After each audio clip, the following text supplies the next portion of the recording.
my name is Angie. Welcome to my channel, or welcome back to my channel. If you are new here, I am a mom to 4. I love to homeschool and I love to read good books, and that is what I share about a lot on this channel. So thank you for stopping by. Today's video, I want to share a bit about my homeschool schedule / routine, and I am doing this in collaboration with one of my favorite YouTube homeschooling mamas. Her name is Julia, over at Julia at Home. I've been following her channel for a while. She has kind of similar age kids to me. She tends to do a bit of Montessori, especially when they're younger, switch a little to like a Charlotte Mason, some Waldorf. And so she just has this just kind of beautiful style in her homeschool that I really get a lot of inspiration from, and I get a lot of resources from her as well, because she tends to create her own curriculum, which is something I really like. I like planning unit studies. I like getting my own resources, and I've moved a little bit more and more that direction as I homeschool. So she is a huge resource. So if you are a mama like that, if you like to kind of plan it yourself, build it yourself, go check her out. She's fantastic. I'll leave a link to her channel and her video below where she shares a bit about her homeschool schedule / routine. And it'll definitely probably be different than mine. So I'm looking forward to watching her video as well. To start with, a slight disclaimer. So when it comes to like schedules and routines, what I have learned in the 2+ years I've been homeschooling is really 2 things: flexibility and reassessment. So the ability to be flexible in your stage of life, because I've had pretty much twin newborns, 1-year-old, 2-year-olds through my process, and that's a lot of change in nap times, a lot of change in needs. And so the ability to be flexible within that and then reassess to what works at that current stage is really important. I think I went through probably 10 different schedules last year, and that's totally fine because I just had to assess and readjust. So what I'm going to share is my current plan for schedule, although it will probably change, and if it changes significantly, I will make a new video and explain kind of why it changed and what my thought process was. But this is my plan. So I'm going to start with a little bit about our yearly schedule, how I put it into terms, and then I'm going to get more into my weekly, daily schedule. And with the weekly and daily, I plan on going through my thought process as to how I got there as I explain my schedule. So hopefully that will be helpful. But I'm going to flip you around because it's just easier to look at the sheets of paper I have than to hold them up. So let me do that. To start with, what I want to go through is what I have planned for my terms.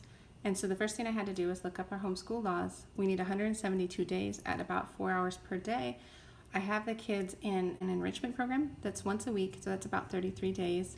It looks a little different. They're kind of looking like a hybrid, part at home, part at school, but it's still their materials. So I'm counting those, and then the school at home days as 139, which is important when I need to divide up the number of days we're going to be doing math and things like that. So I did that all to begin with, and then I laid out my year. And the way I laid it out, I chose to lay it out based on science and history and the units that we're kind of using for those. I decided to do all science first, and so we're doing plants, human body, and then animals. And animals will kind of bracket the holidays, and then we'll have a holiday term there. I'm using elemental science for my science curriculum, but I'm adding stuff to it. So my plan is to share kind of my units as they go, to give you resource ideas, activity ideas, how I'm supplementing the current program. But I will link my family subjects for this current year, so if you want a little bit more information about that program. Okay, so that's how I have it set up, and then here's prehistory and ancient history. So I do that first, is I look at the school schedule, I look at all of our days, and then I space it out throughout the year. We kind of are loosely year-round homeschoolers. We take about 6 weeks off this year for me to plan, and then that just gives us a lot of time to take off. Since my kids are fairly young, I don't want to just hammer them for a long period of time and then take off 3 months. I feel like this is a better schedule, but we'll try it out.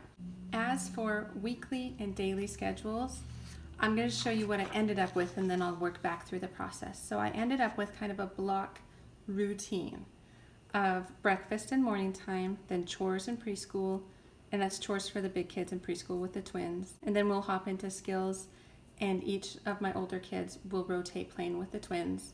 Then we'll do lunch and reading time. So that's more of my first grader who needs just some reading time with me to boost his fluency. And then we'll go into a science or history, whatever the unit is, quiet time, afternoon time, which is just kind of the time for like beautiful things. So a lot of art, poetry, cooking. So that kind of ended up in afternoon time, and then free play.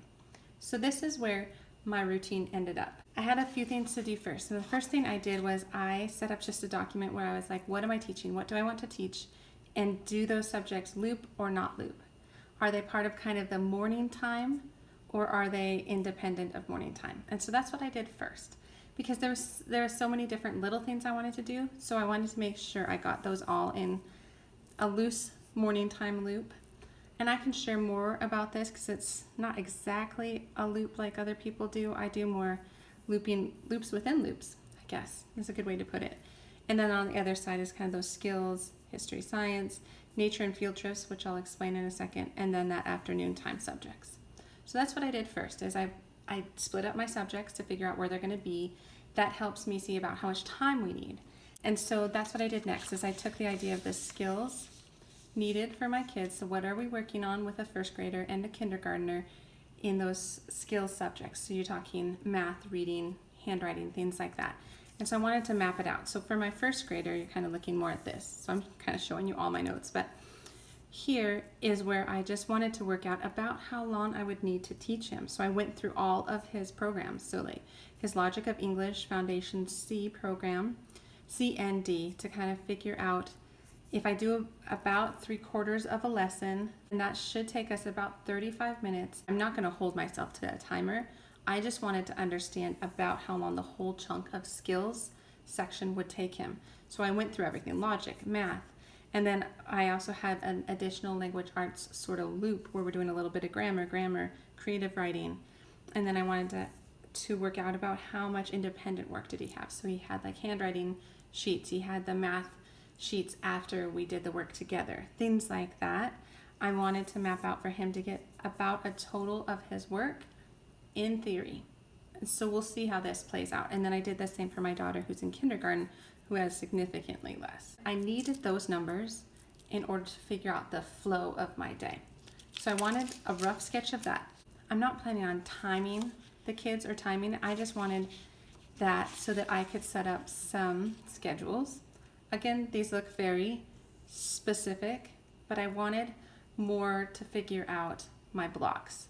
And so for here, I was able to see that I wanted to do a breakfast plus morning time. So my plan is to do the morning time while we eat. So this is important because I learned this last year. That means I need to be very organized. So that means I typically get up early, around 5:15 is what I'm planning for this school year. I'm going to take a shower, get ready, have some morning reading time, but then about 6:15, 6:30, I need to make breakfast, unload dishwasher, and set up our first snack. So I can do that, and then I'll get back together and pray with my husband before my kids get up at 7. And so I needed to get that organized so that I'm not trying to do that down here. I have found I will prioritize cleaning up the house because it causes me stress over getting into homeschooling. So I need to kind of clean up what is my responsibility first. I've learned that, and so that's okay. So then we can sit down for breakfast morning time. Once that breaks, my big kids will have their chores. I will send them off and I will work with the babies. And then this section here in kind of the pink and blue is the skills subjects. And that's where I needed to answer the question of how much of my morning do I need to designate for my son's skills and my daughter's skills. And I found about an hour and a half, plus he can do some independent work while he does his snack. So that's what I put here. And then I have my daughter will be playing with the twins. And then they will switch. I will do the skills work with my daughter, and my son will be playing with the twins, and then my daughter will finish up her independent sheets. And that pretty much gets us to noon. At first, when I wrote this up, I was putting in way too small of amount of time, and it would have just stressed me out. So I had to expand it and kick the science or history to after lunch. That's what I learned based on kind of adding up the numbers. And then I have lunch, science or history, a little bit of reading before quiet time, and then down here being the afternoon time of of those fun subjects that I talked about a lot more in my curriculum sharing. So I'm not going to talk too much about that.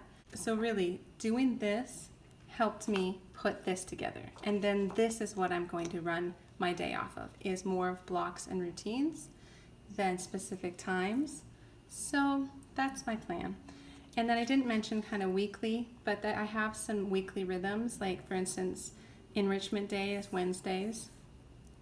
And then we host a small group, and so that affects my kids the next day, which I learned last year, as I learned that they stay up too late, and Thursdays after small group are terrible. And so what I did is I'm just doing it different.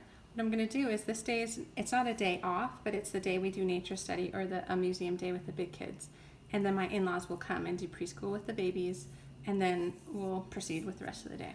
So yeah, that is really what I want to share, kind of going through the terms, setting those up, and then going through the day and setting up a big block kind of routine schedule. I hope that made sense. It seems a little more complicated maybe than it is, but that's my process to get to here. And now I pretty much am going to work off of these two sheets, like this for my big planning and this for my daily planning. And that's another thing I want to mention. This is more scheduled routine information. I plan on sharing planning, how I plan, what's my strategy for planning, what do my planners look like in a whole different video, as well as what are my record keeping techniques. How do I keep records? What do I save? What do I do? What programs do I use? Things like that in a totally separate video. So those two things are coming. Okay, so that is pretty much what I do to get myself ready to set up a schedule. Like I said, we'll see if it holds. The twins kind of set this schedule and we'll see how they handle this. I have high hopes. I really want it to work. It looks like a beautiful schedule. And so, yeah, let me know down below if you have any questions about how to best set up schedules and routines. And if there's anything I can help with, I will try and help answer your questions. Thank you for stopping by. And please consider liking the video and subscribing to the channel if you like what you see and you want to hear more about those other videos I talked about, like planning and record keeping and things like that. Please consider subscribing. Otherwise, have a wonderful day, and I will see you in those next videos. Okay, take care.